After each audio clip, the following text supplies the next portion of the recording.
Greetings, welcome to my channel. This is Game Philosopher speaking. Uh, some men are blinded by their ambitions.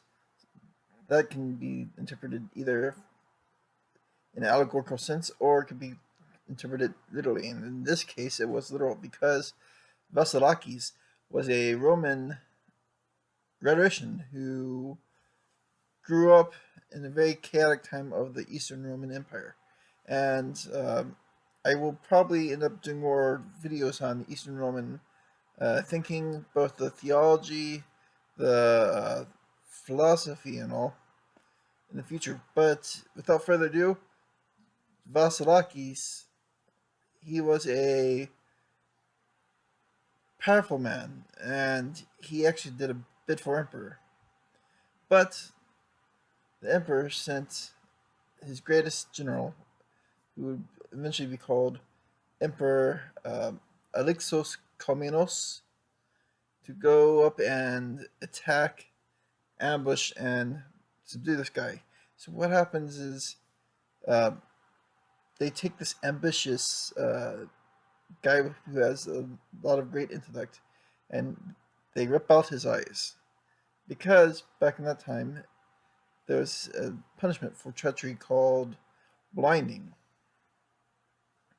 Now, throwing that to the side, what I just did there was a narration, of course, and anyone could tell that that's just basic. Um, the reason why I did that, of course, is to demonstrate what you can learn from this book, which is the rhetorical exercises of Nikephoros Basilakes, also known as the Progymnasmata. It's a very good book for a lot of exercises you can learn to learn how to persuade people better using different techniques and how to captivate an audience. So, yeah, I already did narration. I don't have to explain that so much. Fables. Now, let me read a fable. Uh, Something I think would be fun to do. And I'll find a very easy one for the time of this video. The birds once decided to rule themselves so that they could live more securely and free from intrigue, and to select as their king whichever of them was the most outstanding in beauty. When the vote to determine who would be awarded control over the kingdom was taken and counted, the ugliest creature, homely and very plain, namely the jackdaw, contrived to assume a beauty not of his own. He gathered up bird feathers that shone brightly and gleamed brilliantly and clothed themselves in it. He thus appeared quite handsome and radiant in his beauty. As he flew among the birds and displayed the extraordinary beauty of his colorful and brilliant feathers, he stirred up amazement in the birds that looked upon him, so that he was declared king, and all were made subservient to him. But when they looked at him more carefully, and each bird recognized something of himself, they stripped the jackdaw bare, slashed him with their talons, and tore him apart. And the bird had recently been counted as blessed. They left lying dead as a pitiful corpse.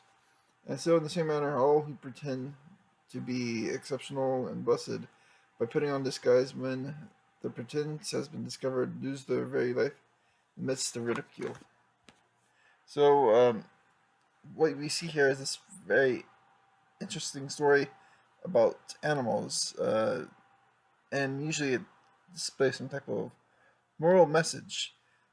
And this is a very brilliant thing. In fact, I would say that a lot of times these are used to teach children, but in this day and age, we have to be very careful sometimes about what you say and how you say it. This is a very gentle method, the use of fables. So you have this little entertaining, cartoonish story of these animals interacting. Then, once you're done explaining it, you put immediately the description of, so this will happen to these people in this situation if they act like this. It's a very brilliant way to um, talk about things. And if you actually read Aesop or some other writer of fables, you could actually have some in your mind and you have some good stuff in your back pockets to express it. And it goes over affirmation versus criticism. Um, I don't have to explain that too much. You already know all about that. Um, and to explain one would be to explain the other because they're exactly opposite. Uh, the Niconium, which is obviously to praise someone about something. Then you have what's called the ethopoeia.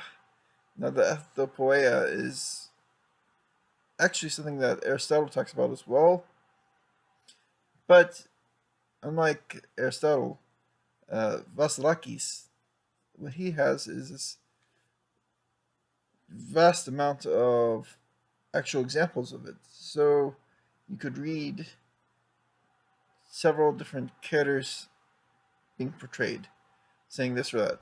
So what ethopoeia is, it's a type of speech that imitates some type of character, whether fictional or realistic. So let's say you are a Greek philosopher and you're working to defend someone in the law. So you would try to take that character's or that person's character and to practice to get more empathy and all. You would speak as if you were them. You would say how they're feeling. So it's kind of like a type of role play that's going on. But this is a brilliant thing because this is actually how a lot of play acting gets these really brilliant silkways and all. Uh, it's by fleshing out a character through speaking. And you could actually use something like this. You could actually use the teachings from the Ethopoeia to show your own emotions and your own thoughts in a more passionate manner. Now, of course, this itself would not be logical, and I myself, I love to encourage dialectic, so I'd say to use this sparingly unless you have to. Um, of course, when it comes to things like online or whatever, people often mistaken dialectic for rudeness because dialectic is more critical and analytic and cares more about what the facts say more than how it comes off or how it feels. So another one is the maxims, and the way he does the maxims, you could actually see it's similar to how you might have learned back in grade school to think and analyze certain quotes, and he would put the whole talk about what this particular quote means and all about it. And that's just another exercise you can use. Now, if you use these exercises all together, you should be able to persuade anyone of anything. And who knows? This 9-minute video, you probably haven't watched to the end of this because I have not been talking about much persuasion. And in fact, I'm doing this almost at 2 a.m., so I'm a little tired.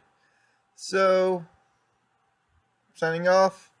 Remember to like, comment, subscribe, share this video, tell your friends about the Game Philosopher channel.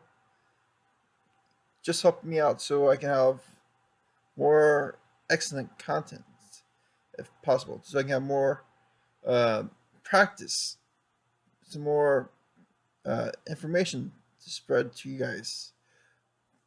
So, see you later.